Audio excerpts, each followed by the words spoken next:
Yo, nainit na. Alam nyo ba na merong pagkain na kusang umiinit kahit wala kang microwave? Kakarating lang na itong Hotbox Philippines sa akin. Try natin kung legit ba talaga na umiinit. Tara. Buksan muna natin na hindi pa mainit. Meron tayong cordon bleu. Ano naman? Pansit. Palabon. Kaya try natin. Painitin natin to. Pull string out. Ito na yung interesting part dito mga kabomba. Pull natin ha. Ayun na, umiinit na mga kabomba. Ay, umukulo.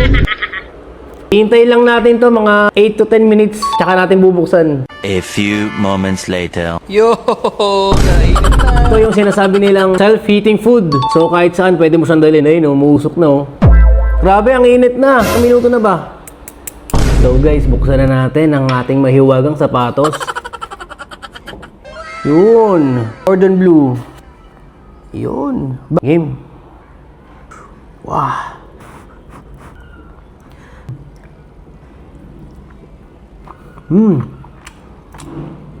Panalo. Yan. Pa.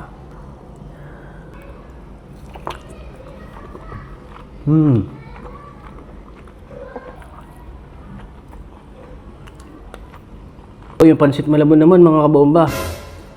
Mainit. Guys, magkakain kayo ng pansit malabon. Pag nagpiga kayo ng kalamansi, wag nyong tatanggalin yung buto para may pait, 'di ba?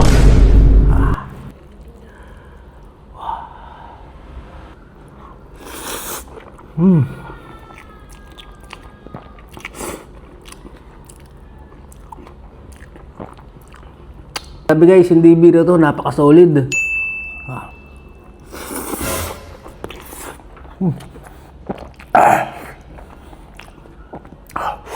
Init. Kung gusto nyo umorder nito, pwede kayo mag-PM sa kanilang Facebook or Instagram. Ilalagay ko dyan sa screen. Yan. Tikman pa natin. Sausaw natin. Kuha tayo ng pansit malabon.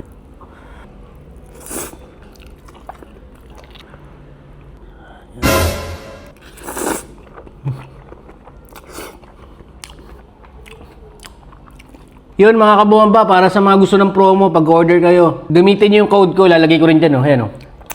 Yan. Para may discount kayo, di ba? Paisa pa. Napaka-solid nito, lalo na pag tamad kayo, hindi nyo kailangan ng microwave. Hihilain nyo na lang, no?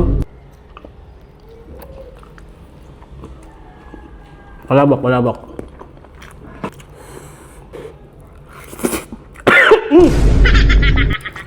So mga kabomang, hanggang dito lang tayo. Kakain pa yung asawa ko, tsaka yung anak ko. Kain na, kayo naman!